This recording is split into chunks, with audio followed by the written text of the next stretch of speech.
Hello, my brothers and sisters. Welcome to the Production House Podcast, where I will be chatting with the hidden heroes of dance music culture and the people that are the glue of operations behind the scenes.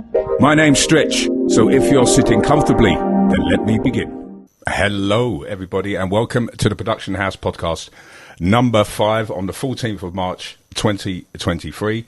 And I'm very, very pleased to have the one and only Mr. Tony Dekker inside. Hi. My original Holmes. Hiya. I was just checking my WhatsApp. That was my last message I put to you. No stress, Mr. Holmes. Yeah.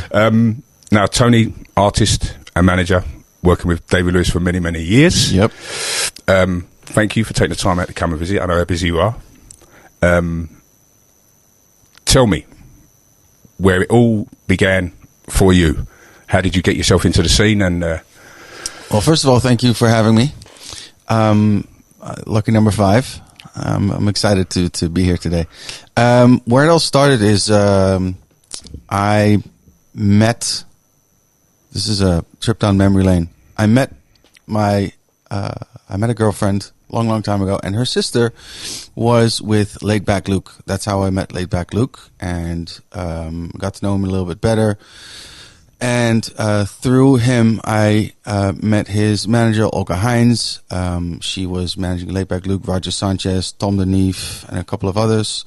She was running labels. I interned for her when I was 21, 22, I think. And set up the digital distribution before Beatport, before iTunes, before everything was digital. People would actually buy records, vinyl. And but that changed with when internet was getting more and more accessible. And I set up the digital distribution for a couple of the labels as an intern. I ended up staying a little bit longer, and in the meantime traveling with Luke more and more, because his profile was blowing up. He's being more and more popular in all over the world as a DJ and producer. Ended up him asking me to be his tour manager in, I think, 2008. Ended up doing that. I had a job at Be My Stemra at the time. And traveled the world with him for about 4 or 5 years. Quit touring with him. Went to Ace Agency as a tour coordinator. Basically doing all of the advancing and all the visa and all of the everything a tour manager does, or in my opinion should do, but from the office, because I was done with touring. Finished after 2.5 years and toured for just over a year with Danny Avila and Dennis Koyu. Had an amazing time, but my father passed away, and I decided not to do that intensive touring anymore. So that's when David Lewis Productions came along, and I started 8 years ago this month with David Lewis. Oh. In a nutshell. Happy birthday! Well, thank you. I appreciate that. Well, I mean, I've known you since those days. You was friends with Luke. Yeah. The whole touring time, you obviously had fun, but you was a DJ. When did you? Because you was a DJ first, right? I started DJing when I was 16. I met you at winning the competition, didn't you? Oh shit! Yeah, at Escape. Yeah. So that was early doors. When did you decide, like, okay, I'm seeing this as a profession? This industry. The music scene. Yeah.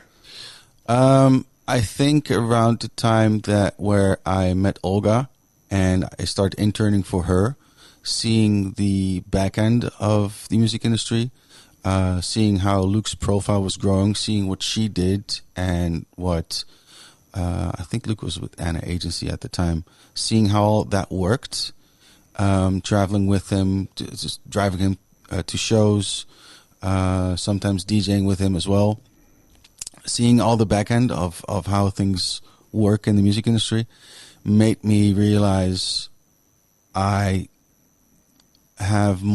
see more potential for me in that on that side of the spectrum, instead of in front of or behind the DJ, the decks. Yeah. I'd rather be behind the DJ instead of behind the decks. Yeah.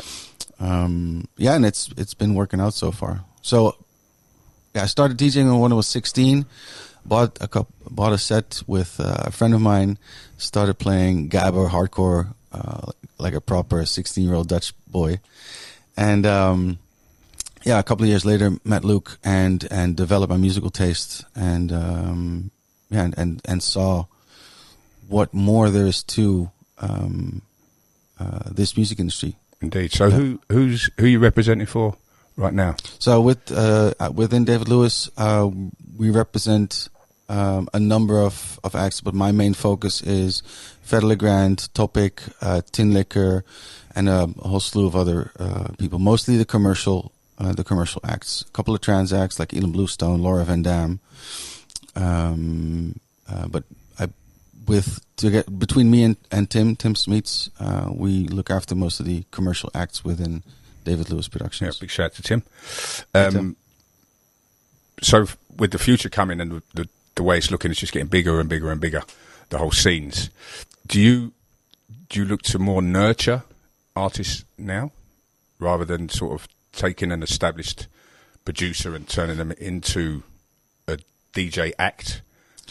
I think there's what I like to do personally is have an act who is young, who is not that known, and work with the artist and management or publicist or whoever is on the team and work towards growing them.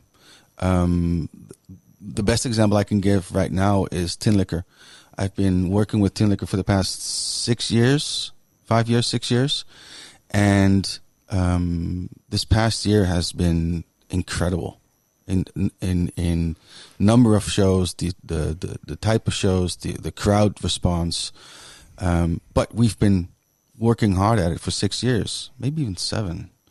And that's, to me, that gives me the most energy. Yeah. The most appreciation for what I do, not so much from the artist itself, but just seeing how their profile grows and how the fees grow, and how the billing changes and how the set times change, and the sheer number of people coming to see the artist perform is, to me, like, that's the big one. Yeah, right? that's the big one. The bigger the bigger the crowds become. Yes. Yeah. I mean, and it's true. You say. I mean, but would you agree that main stage appearance at Tomorrowland gave them that perfect platform to show the world what they're made of? It helped.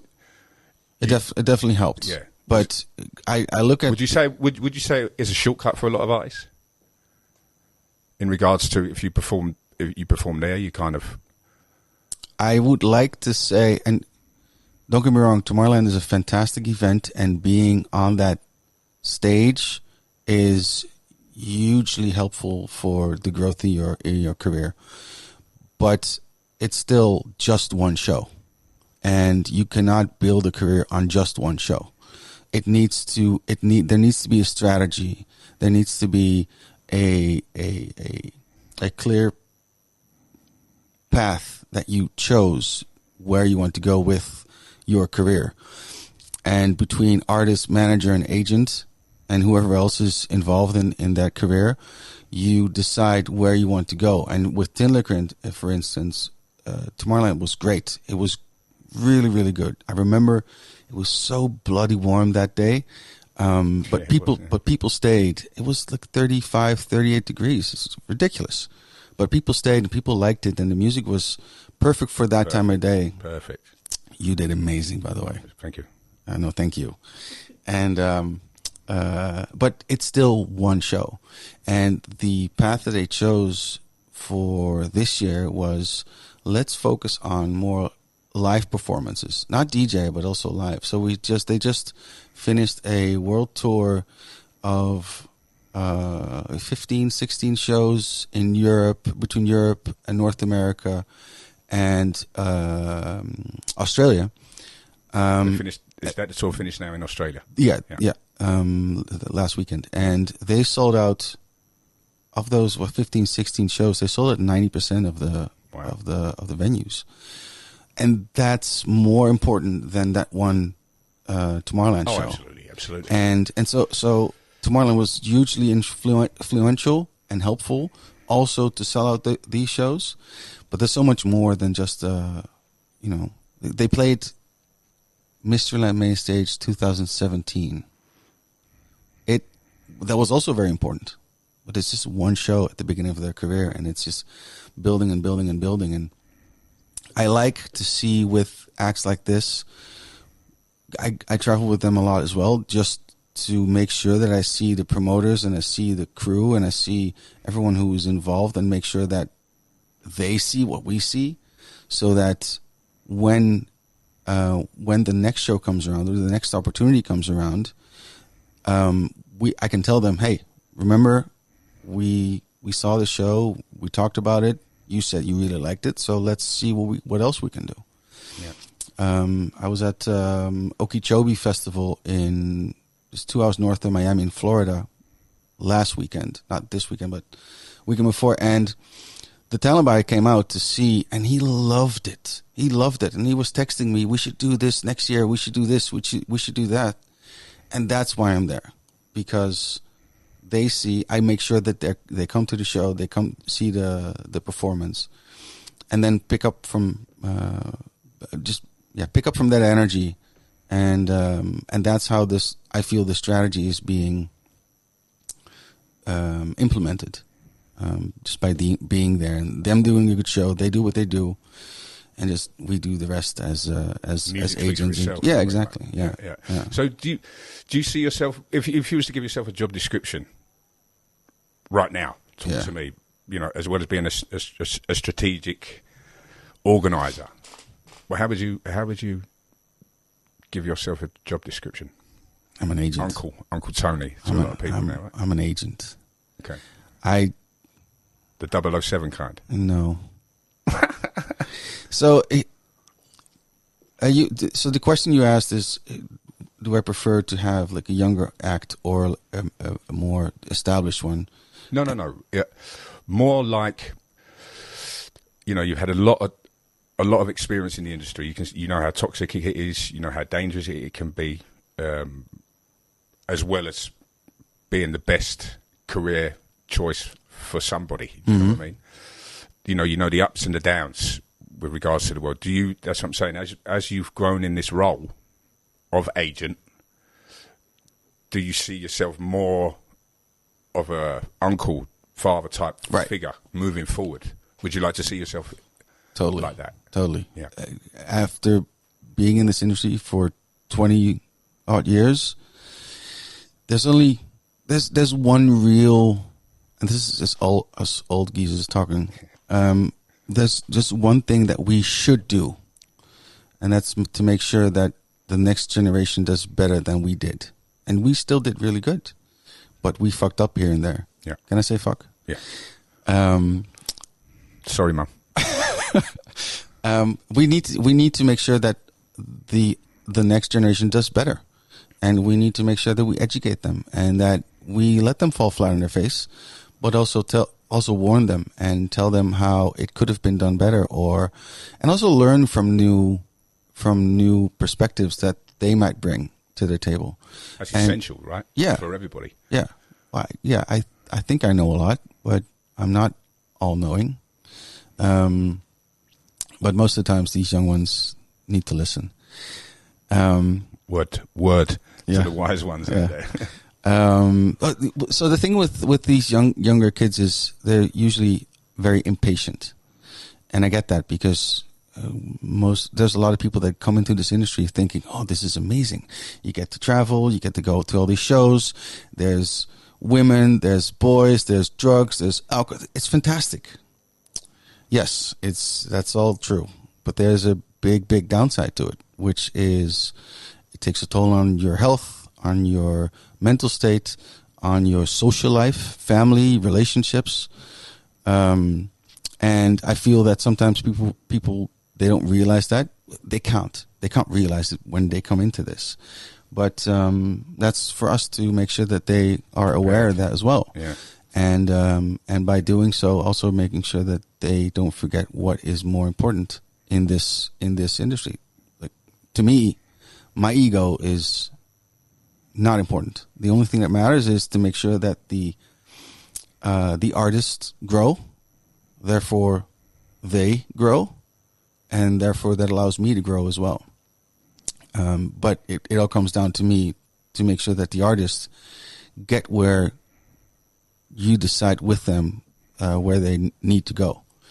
And I feel, generalizing, I know, but most of the younger generation just thinks about themselves. And luckily, within DOP, we just hired a couple of new young, like 20-something-year-olds, and they do really, really well. I'm very proud of the people that we've hired.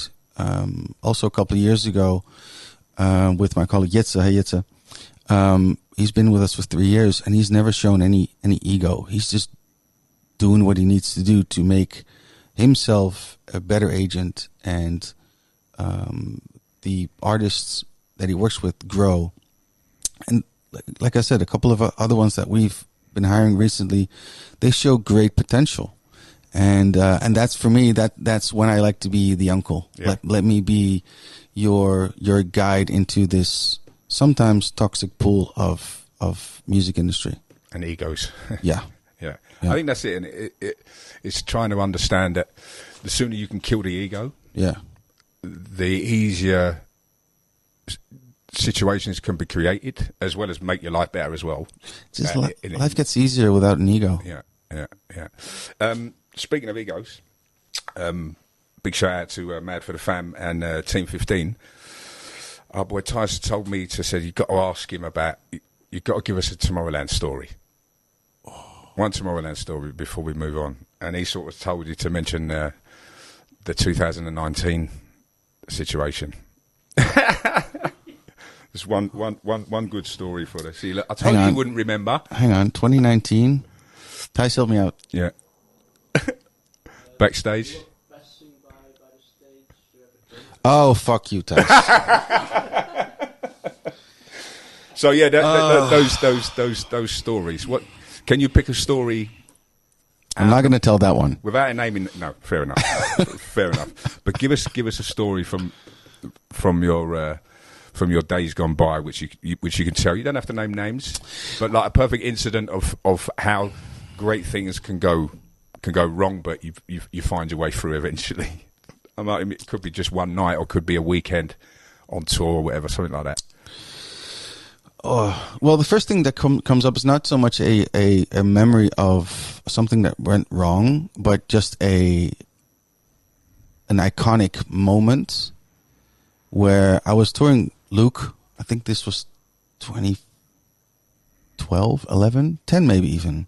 Avicii played the main stage, and there's videos of Avicii playing main stage. And what festival was this? Tomorrowland. Okay. Yeah, Tomorrowland Festival in Belgium. This is the time where people were still allowed on main stage when Rule didn't do a good job. Sorry, Rule. But they weren't as strict as with people on stage behind the DJ. And you can actually see me walking around that stage talking to like Rakesh, hey Rakesh, and Ash, who was then managing Avicii still. And that moment, I think it was 2010 or 2011, just the sheer, you could see you could see him becoming a legend on that stage. And to me, that's one of my fondest Tomorrowland moments, sharing that moment on stage with good people. Yeah, of course you were there. Rule did do a great job, to be fair. He did a great job. Yeah, just always. None of you lot fucking listen to us. No.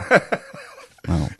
It took me another couple of years before I was able to help him and say, all right, listen, I don't care anymore. I'm going to clip these people off the stage. Yeah. But then they changed the design, so everybody sort of got to... Exactly. You can come... Well, you do. Everybody does. You have to go around... Anyway. But yeah, no, that was definitely an iconic moment. But you've had many of those, right? I've had a couple. I remember first time Luke played main stage. I got my years messed up. I think Luke was 29 or 2010, and Avicii was a little bit later. I was with Ace Agency back then. Maybe 2012. 12 or 13, something. We were just talking about that. Years are, yeah, exactly. Well, he's been gone for a couple of years, Avicii. Oh, yeah. Time flies so quickly, doesn't it?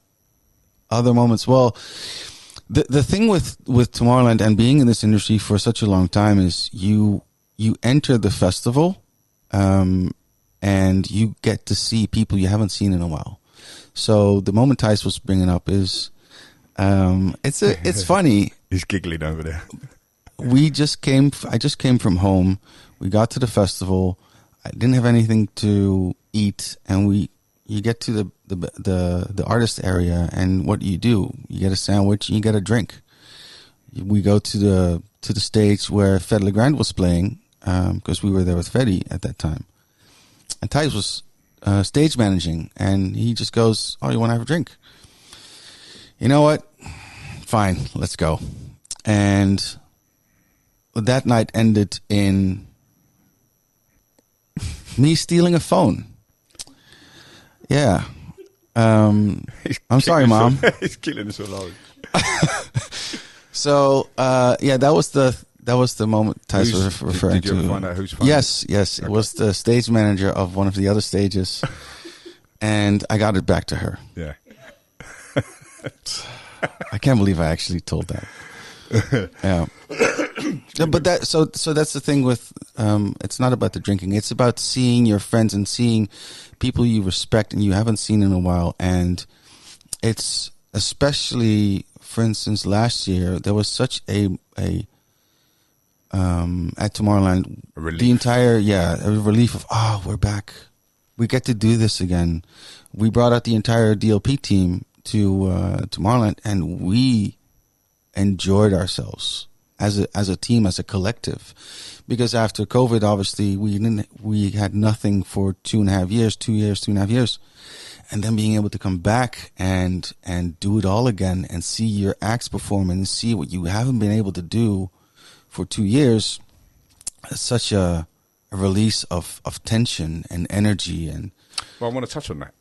How did you go through those 2 years yourself personally in your? Well, personally, there were a few hiccups that year with a divorce, which is never fun. But work-wise, it was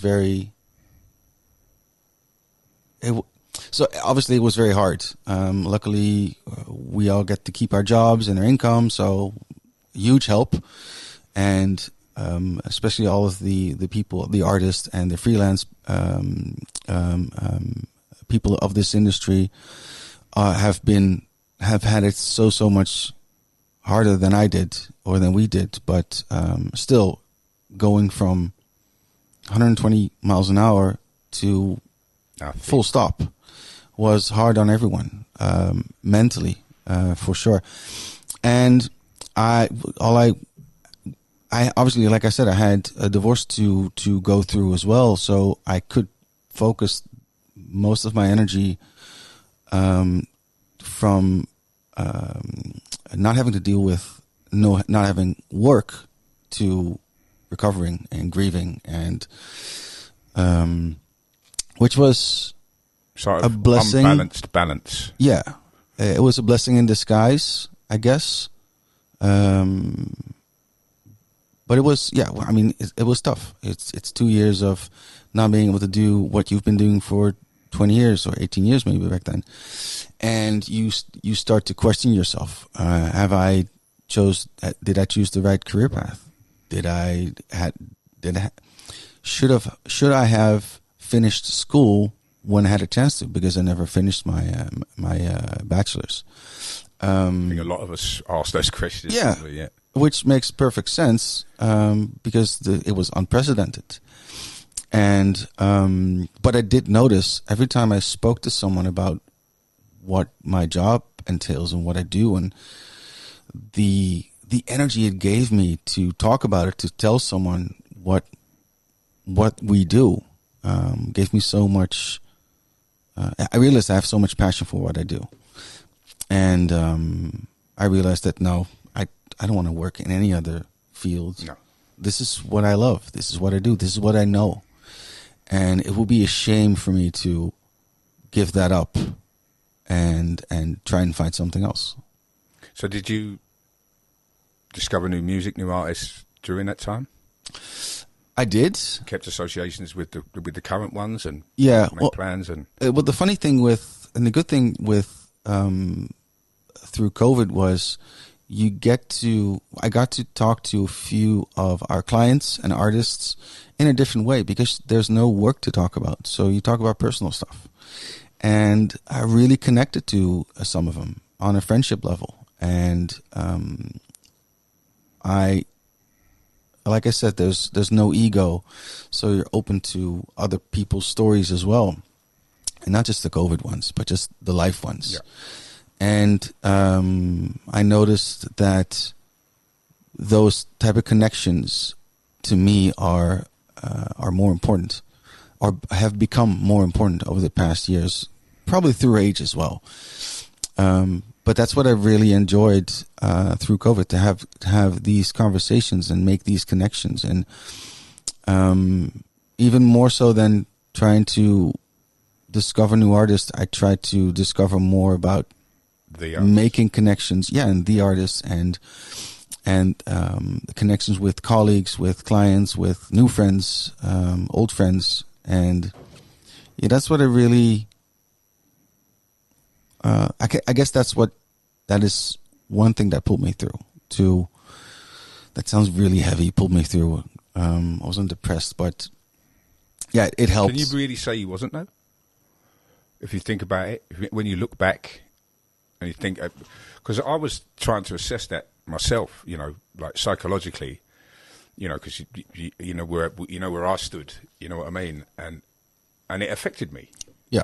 In a way that I didn't realise until sort of now looking back, and it was shocking to sort of accept it, because I'm not depressive, you know what I mean? I'm always positive and keep moving, but it was times where it's just like, bleh, bleh. For sure, and it's not. But it's a depressive mindset. That's what I'm saying. If you think now and you assess it and you look back, obviously with the divorce as well, like you said, it was a blessing in disguise because you weren't stressed by work. But at the same time, there's no fucking work. Yeah. Yeah. I think I haven't been depressed in a clinical sense, but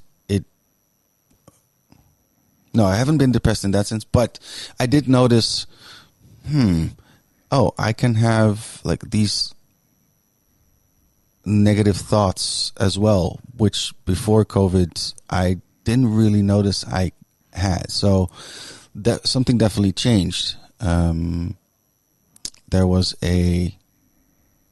been moments where obviously you go through therapy after such a, this is becoming a real personal podcast. You go through the things you need to go through in order to make your life better, and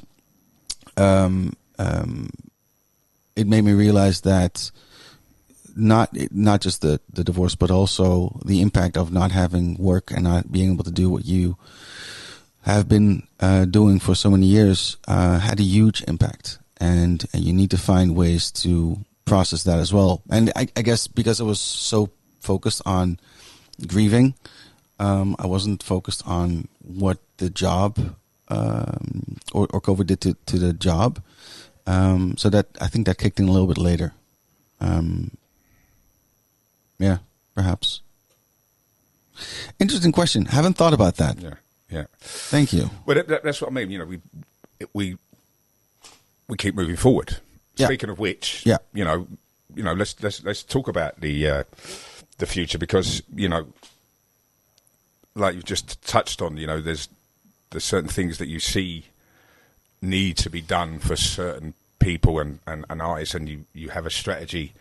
So what do you see coming in the future with David Lewis and for yourself personally? What are you up to? Are you plotting?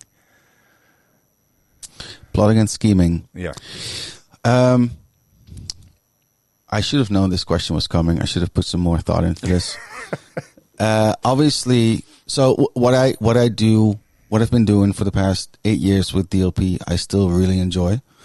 So for me, booking shows with either the young ones or the established ones is still one of my favorite things to do. To think of a strategy and implement that strategy, execute that strategy. That's still one of the most fun things to do with the job that I have.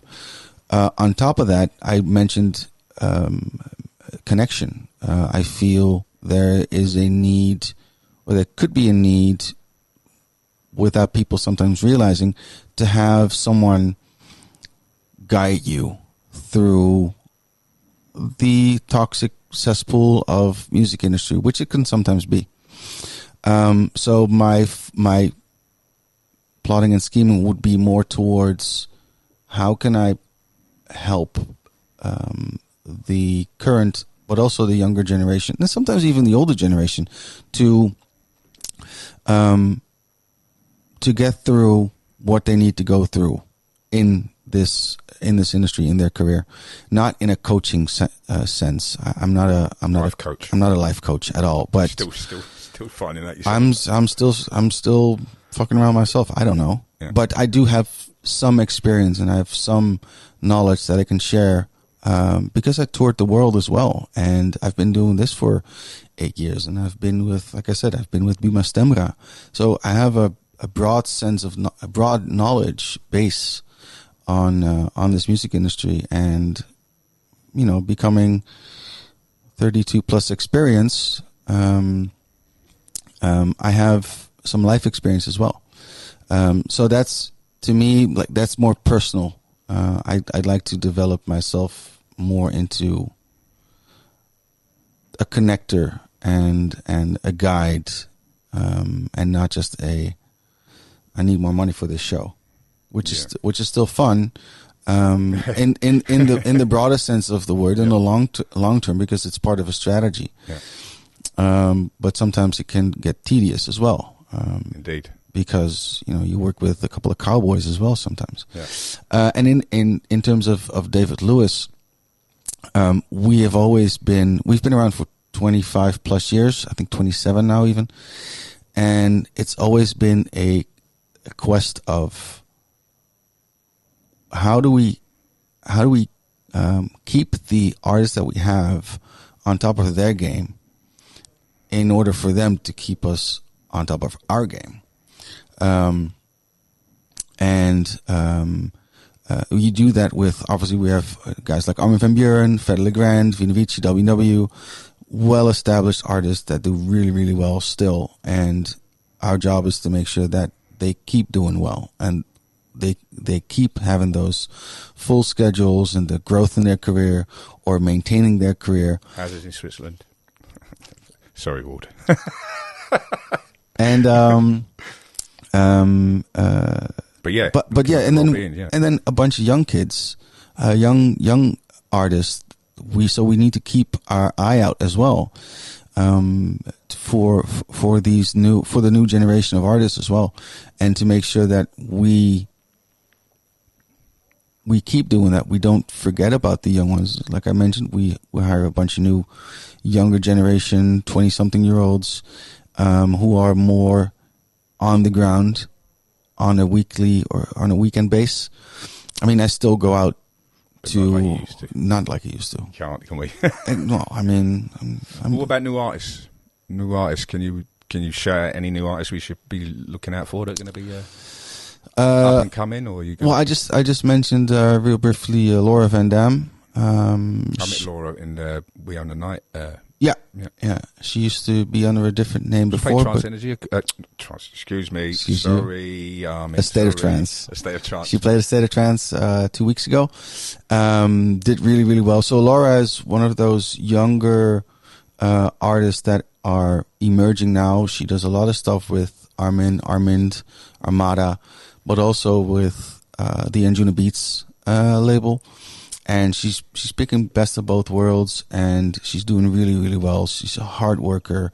She's a great producer, fantastic DJ. That's one of the acts that I'm excited about for the coming year. Obviously, Tinliger's not that young anymore, but still very excited about what's happening. Same head. We've all got the hair. Same hair. Yeah, I know. Yeah. It's horrible when I go on the road with them. I get mistaken. I get mistaken for Misha so all similar, the time. You do look so similar. Yeah, quite. It's just the beard. It's racist. Like every bald guy with a beard and glass looks the same, and I call bullshit. Well, I'm sort of trying to keep the glasses. Off. So they do really well. We've started working with Topic a couple of years ago. That's a German lad. The German. Wears the great shirts. Yes, yeah, exactly. Very hardworking, great DJ, great producer. Not as young or not as new, obviously, because he's had massive hits over the past couple of years as well. But still very much developing into his. Finding himself. Yeah, I think he's found himself. Right. But musically and career-wise, on such a great trajectory still. Definitely not. The growth isn't halting. So those guys are limitless. Yeah, for sure. I feel he has great management as well. Hi, Danny, and he does. They do such a good job in getting him the right music with the right labels, the right top lines, and obviously he's had massive tracks over the past couple of years. So that's one as well. And there's always talks with new artists.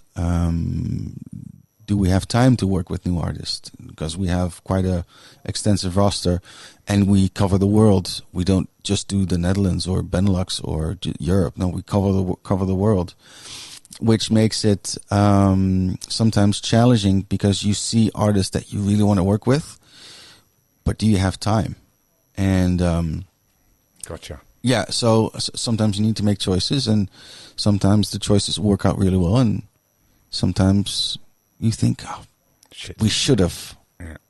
You know, we had the opportunity to work with Avicii, but due to several reasons, we decided not to, and that's how it goes sometimes. Yeah. Or you work with a certain artist. Well, it's crazy. I mean, you're talking about Dave. I met Dave. This is a story for you. Dave Lewis with Tice in Marksman's house in Edam. Wow. Right? Talking about him playing the main stage at Dance Valley 2000 or 2001.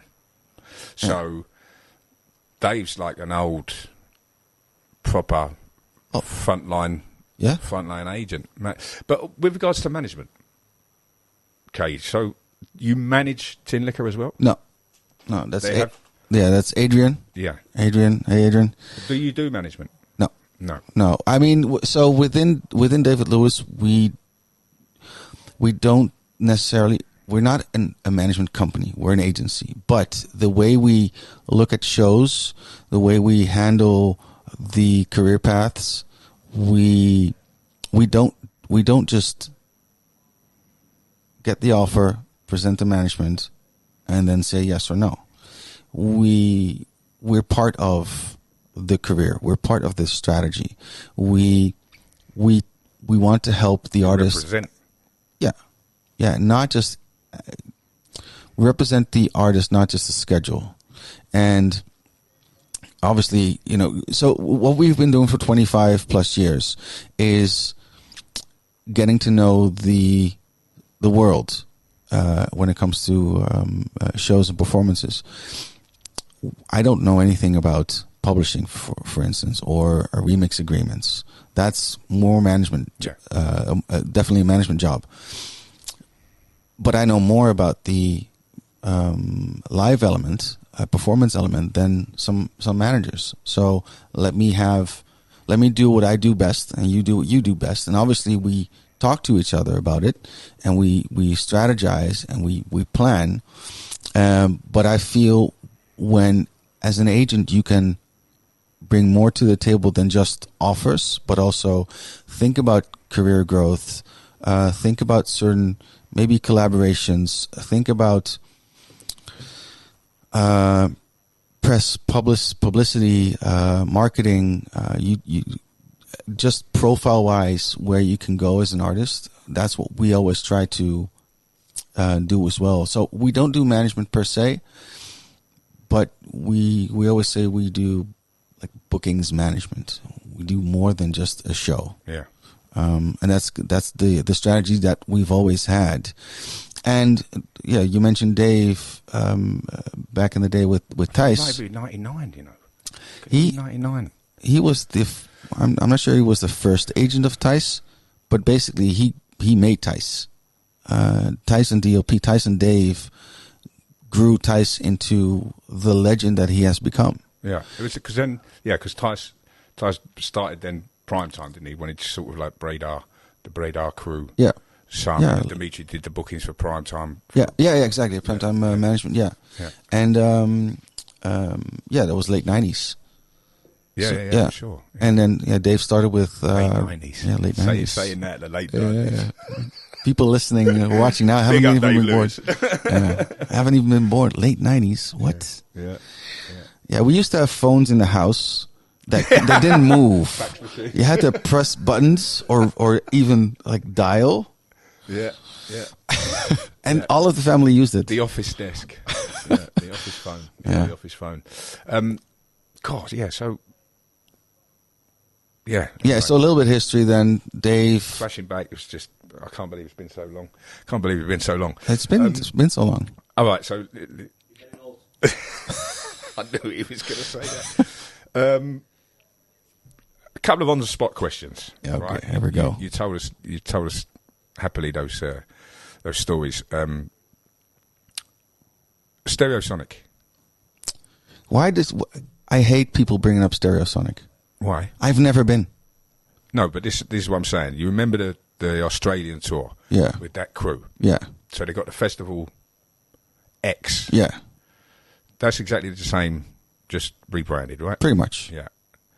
So you knew you should have gone to Australia, but you didn't because you're going to Miami with Tin Liquor Boys. Yeah. Just in America. So from going America to Australia to Miami again, a bit hard on the body. So you chose to not go to Australia and go to Miami. Yeah. What you're saying about going to the festival in Belgium, Tomorrowland, you're going to... It's the Music Week, right? And then the Ultra Festival is also like that. Do you get that vibe in America at Ultra as well? Because that's a major, event for Tomorrowland, Americans, right? It is. So the thing with Ultra every year in Miami in March is it's the start of the season. Festival season. Yeah. Here in the Netherlands. Easter, like Paaspop, that's the start of the season. But internationally, at least to me, it starts a week or 2 weeks early in Miami. Well, that's going to change because now we've got Tomorrowland Winter, so this is like the European. Which I haven't been to as well. But the thing with Miami... Sorry, I was just... Yeah, no, I get that. I was just stepping. But Tomorrowland Winter is still a winter festival. But yeah, so Ultra, and in Miami... Ultra, so Ultra Miami, Springtime. It's Miami. It's 30 degrees. It's 25, 30, 35 degrees. It's summer vibes. So that's what I mean. It's the start of the summer festival season, at least to me and to a lot of people that I know.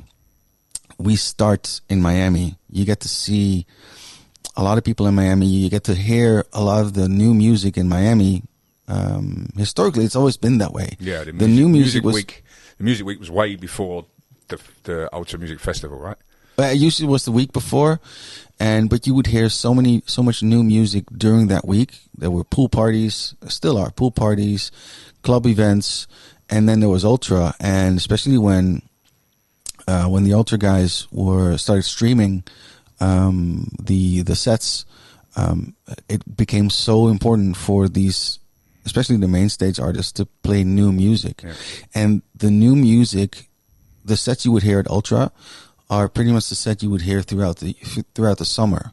So you would see who was doing really, really well, and you'd know, I saw him at Ultra. I'm going to go check him out at Tomorrowland or Electric Love or Perucaville, Mysteryland, whatever.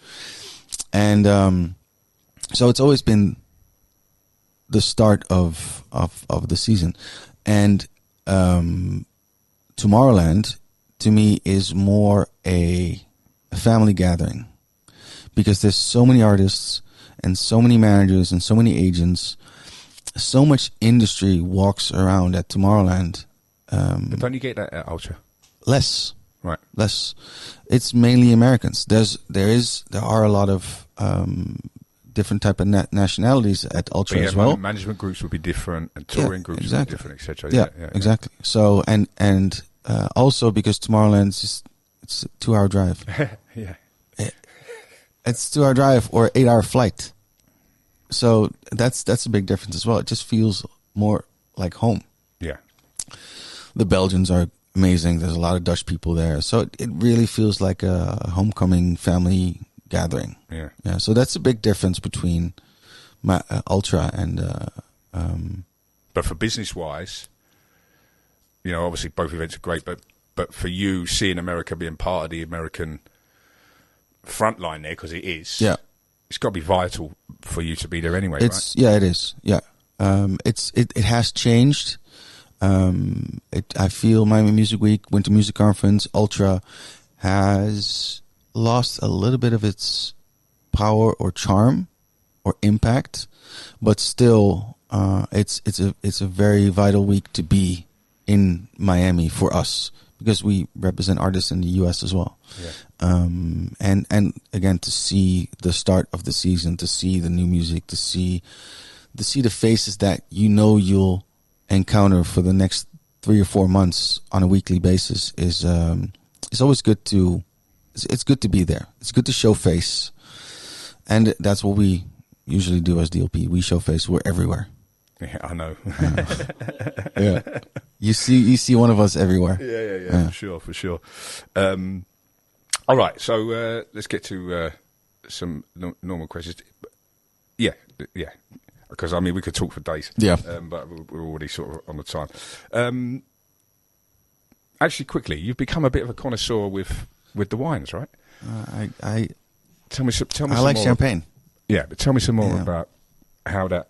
Are you collecting now? No. I feel wine should be drank. Very true. Yeah, and I will save bottles here and there just to make sure that they get some proper age. But I don't want to collect. No, I want to consume what I buy. Okay, so give me then, if you can, the Production House podcast, the critical top 3 must tries. So I'm going to go with champagne because I have a very strong preference to champagne. I think when I'm on it, I have as well. It's got to be a particular one for me. Go with Paul Roger.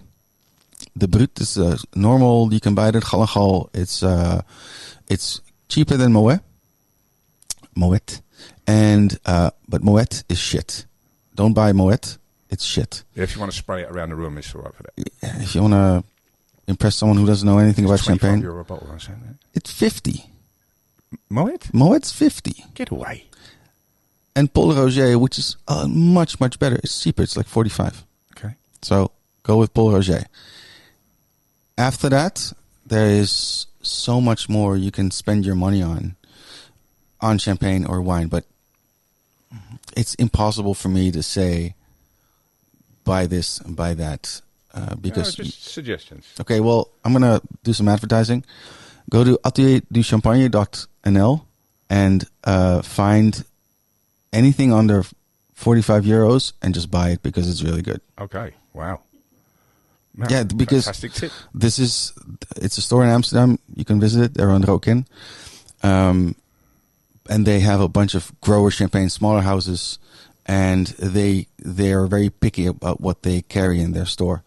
Definitely, I recommend, if you want to learn more about champagne, just go to their store, ask them for some recommendations, and anything under 45 euros, it's good champagne. Wow. It's very tasty. Okay.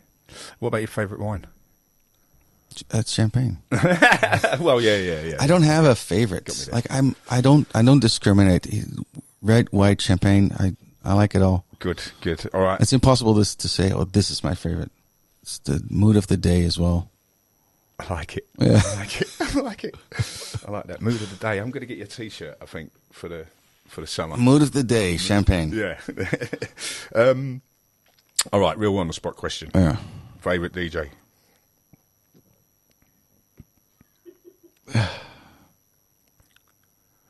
Oh fuck. I'm not giving you any leeway on this one. No, I know. And So I know your music I'm varies as well.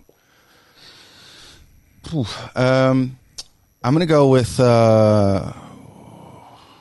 also mood of the day, but I feel Dave Clark. Okay, good one. Favorite food? I hate these. Italian. Okay. Where would you say your favorite restaurant would be then? In Italy. No, but it could have been in America. Or Yeah, no. I think the best Italian meal I've had was in Pisa, just outside the Tourist. city walls. There's a restaurant called Galileo, and I've had the best rabbit and deer, not in the same meal, but just rustic, just like honest, like 3 or 4 ingredients, and I want to go back now. Good. If you're not touring, what's your favourite holiday spot? I don't think I have. I really like Florence. Italy, probably. Okay. Probably Italy. And if you're touring, what's your favourite country to visit when you're touring? US. I think US because it's, yeah. Because it's so big and you get to see the whole country? It's big. You get to see the whole country. I know the people. I've been coming there for 20 years. I think the US is, for me, it's the easiest tour for me as well. With the most like return of investment, in a sense that I know what to do to get the best for the artist, either before when I do the show or when I'm there. Yeah, and you know where they all are, didn't you? But I must say I haven't been to Australia in a couple of years, but I used to love touring Australia as well. Just the crowd there. What's your favourite city in America, would you say? New York. Okay. Yep. What's your favourite thing to do when you're not working, apart from drinking champagne? Because that will be the first thing.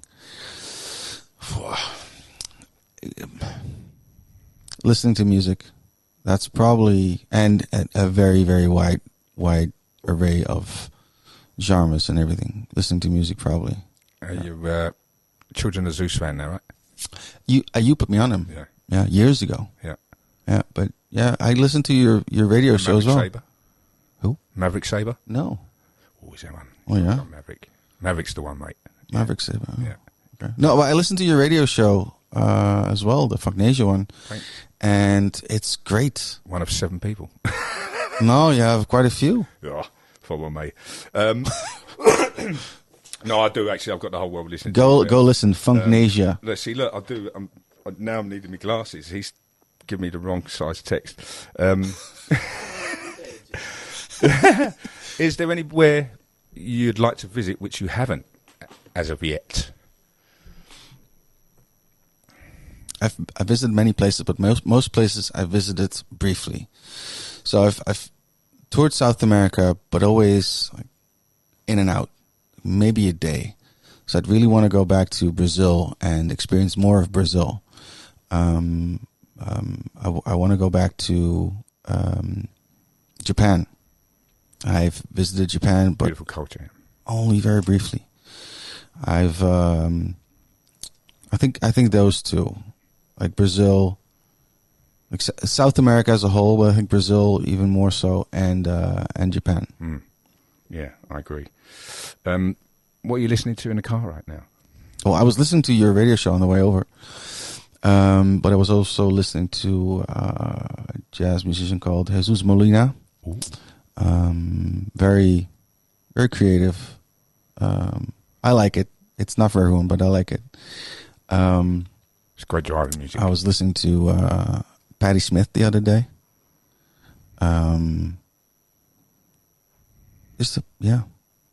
Different. I listened to like old DJ sets of mine from like 2005. To have a trip down memory lane. But did you impress yourself? Sometimes, and sometimes I hate myself. Right, okay. Like, really? Did you do that? Like, really? And you recorded it, idiot. Yeah, I remember those days when I was still doing pills, and I'd come home thinking like, oh, that was amazing, and then listen to the recording, and it was just complete buckles. Yep. You just in the moment thinking like, oh, this is amazing. Yeah, sorry, I shouldn't have let that slip out, really. So what does the future hold for Mr. Tony Dekker, if you could tell us? After what happened in the past 3 years, I've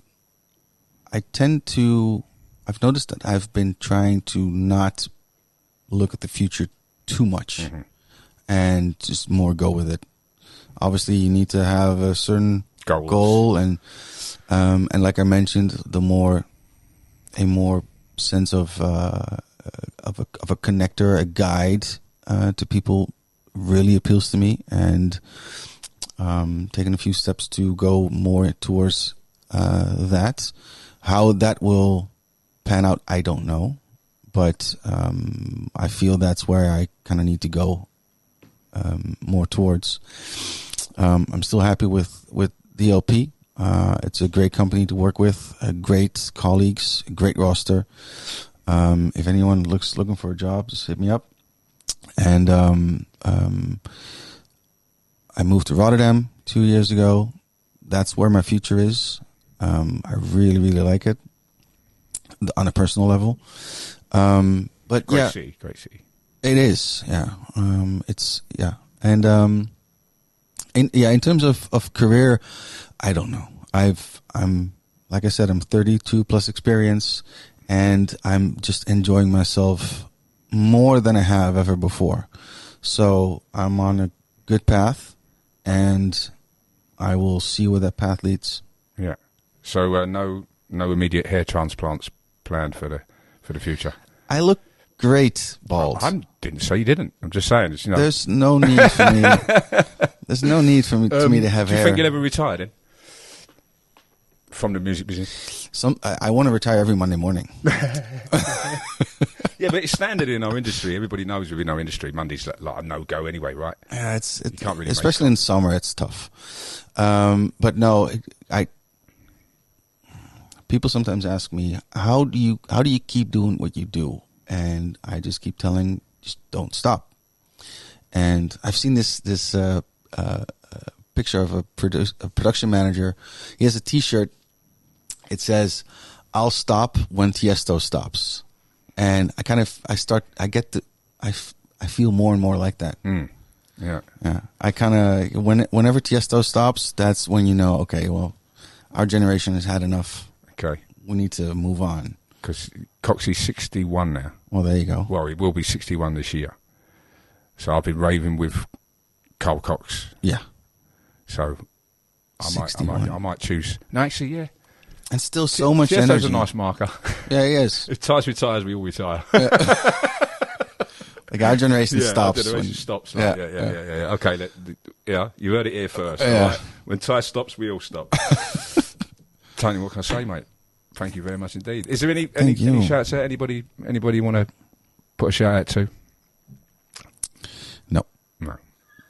Okay, wonderful. No. Mr. Tony Dekker, thank you very much. Thank you very for much, this, Martin. Thank you. I'll see you in the summer. I'm looking forward to it. Yeah. For sure. Yeah. Don't forget, Mad for the Fam, Team 15, and don't forget to check out the tip from Tony about the champagne. Altier du Champagne. Thanks. See you next time. Cheers.